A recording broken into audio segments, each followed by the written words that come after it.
Hello everyone. I wanted to do this video. It's kind of political, but also not because it's my entire life.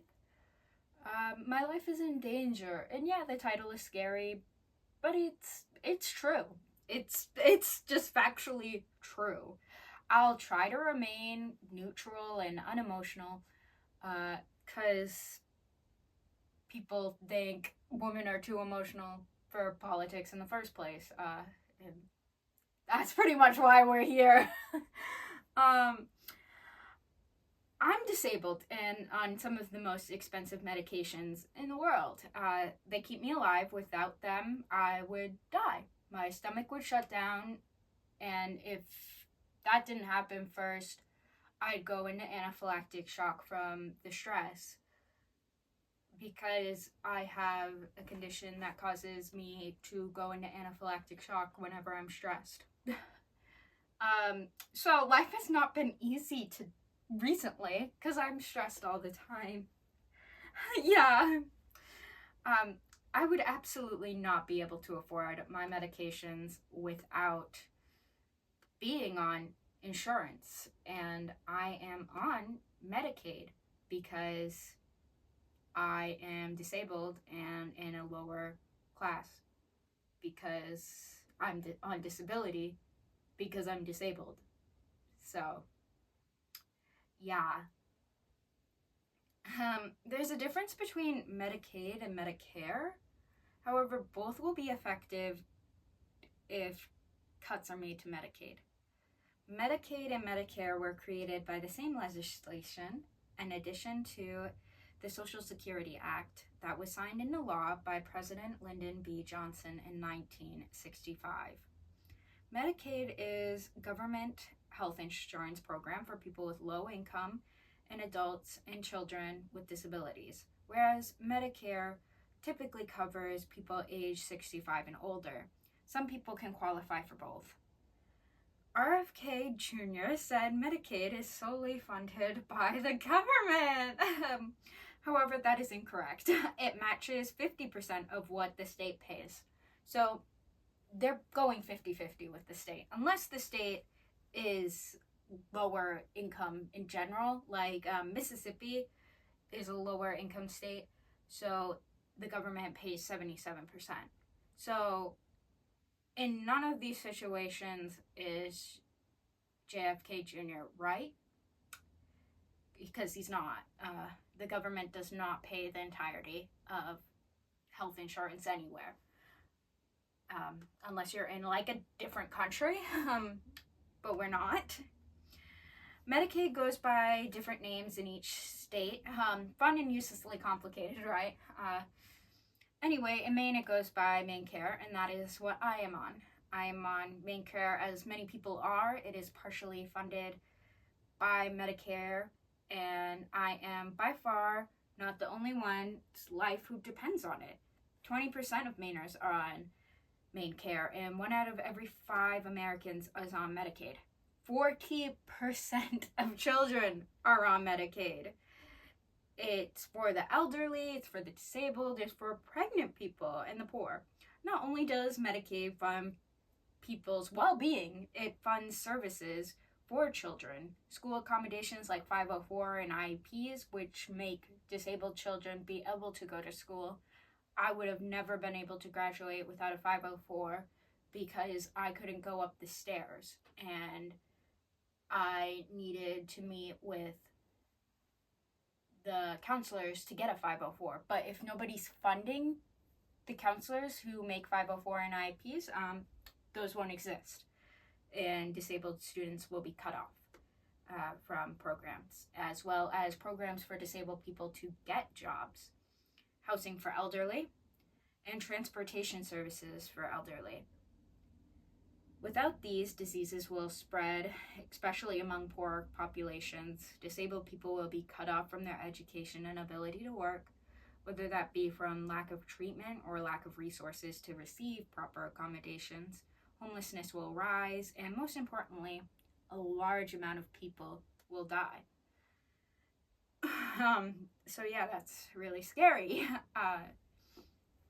NBC says the budget plan instructs the Energy, Commerce, and Committee, which oversees Medicaid, to identify at least $888 billion in mandatory spending cuts over the next 10 years. The savings are expected to be used to extend President Donald Trump's 2017 tax cuts, which are set to expire at the end of this year. So, tax cuts will be done for the richer, and disabled people and poor people will pay the price. And as I said, I want to remain neutral and unemotional. But again, it's really scary because my life is on the line, and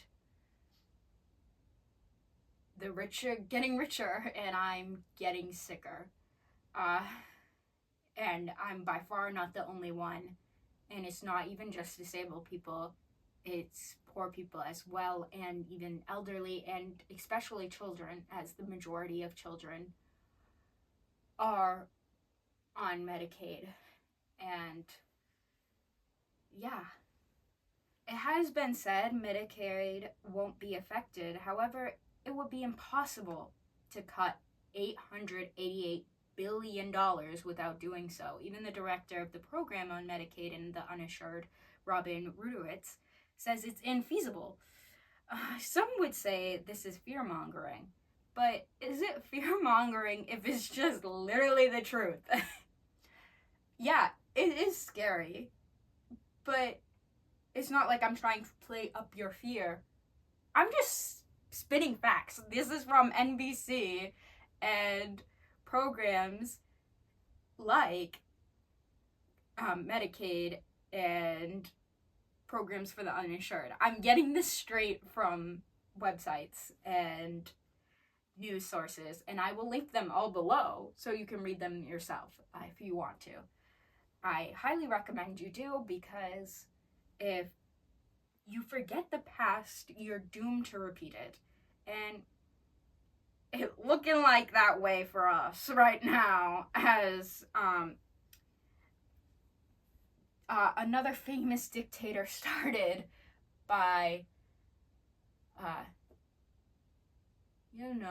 mass deportations and isolating the disabled and euthanizing them. And that's pretty much what we're looking at right now. Mass deportations and disabled people being cut off from the world around them. Defunding Medicaid is essentially euthanasia for disabled and elderly while the government keeps their hands clean.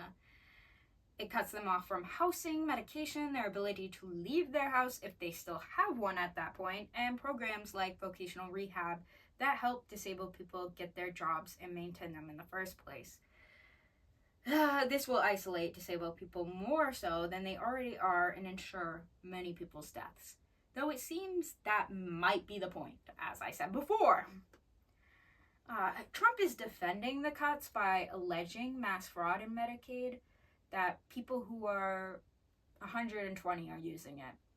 However, NBC says there's no data to support this claim that fraud is more prevalent in Medicaid than any other parts of healthcare system, and that's including private healthcare systems that people are paying for. So it has the same amount of fraud as any other. And, this may be too woke of me, but who cares? Who cares if people are abusing it? Oh no, there's less disease in the world. Oh no, there's less likely chance of somebody getting the measles. I stressed my dog out, I'm sorry. But if you have to commit fraud to get health care, you need health care in the first place. So I don't see that being a problem, because everybody should be able to live. But again, that might be too woke of me to think everybody deserves a chance to live a healthy life. So yeah, this same fraud just like cannot be proved and is just be used as a scapegoat to reason the cut funding and justify deaths of millions of people they deem not useful. Um, if you got this far in the video, I'm honestly impressed, especially if you're one of those people who are like, well, if you hate America so much, why don't you just leave? The thing is, I don't hate America. I love it. I grew up here. It's my home. I think it's beautiful. I love the fall in Maine. I love jumping in those leaf piles and the color changing. I've always done that as a kid, and I still love to live in Maine. And I love traveling in America. It has some of the most beautiful national parks. Another thing that's being defunded. So it will no longer be safe and taken care of. But anyway, I do love America as a place. I'm not loving where it's going, and I am scared. Though I also do remember as a child, before the Affordable Care Act, which is also part of Medicaid and being defunded, but before the Affordable Care Act, when we were in a recession, I also remember my parents losing their house and the extreme medical debt from all my procedures, and I was a child, and I felt the uselessness and that a child should never feel. A child shouldn't be worried about their procedures or hospital visits costing their parents money and want to just end it all because they feel useless. A child should never feel like they're a burden on their parents for their medical care. But that's how it was before the Affordable Care Act. And now we are losing that. I don't want to go back, and I will not have the privilege to go back if it does get redacted. Not redacted.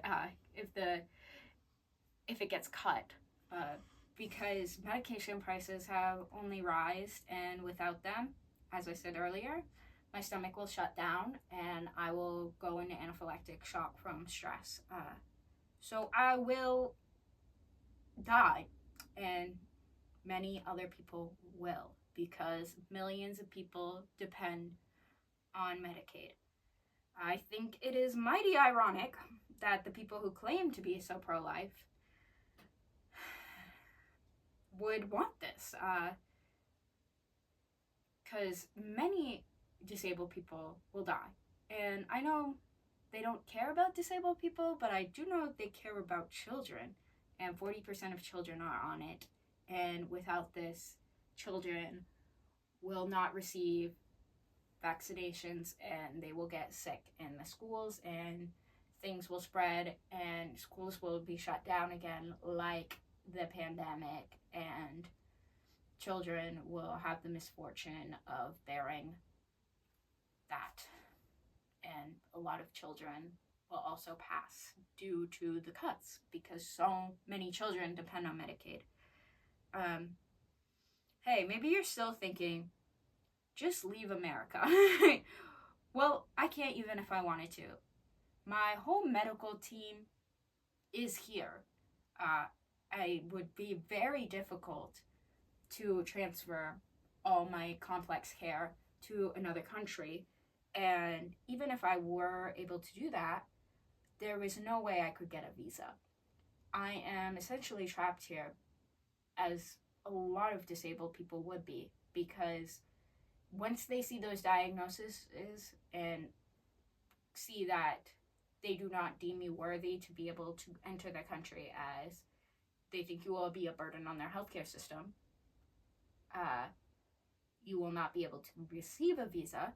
So essentially, a lot of disabled people will be trapped here with no health care and be in extreme danger. So yeah, this Medicaid is the largest health insurer in the United States. It beats out all the private ones, because the majority of the population is low income. And it's looking like where a lot of us are gonna lose that insurance. So yeah, and those accommodations, we're gonna be isolated. The government is euthanizing us, and I'm scared. So that's why I'm loud, and that's why I won't make this video in the first place. I'm not going quietly, I will go loudly. You will not end my life and expect me to go quietly and not be upset. So call your Congress. I'm gonna tell you a number to call your Congress, because National Disability Alliance is still fighting for your rights. And I am not a part of that group, but I still want their word out there. So call your Congress, tell them to vote no on cuts to Medicaid at 866-426-2631. Stay loud and stay weird. We will not let them end our lives.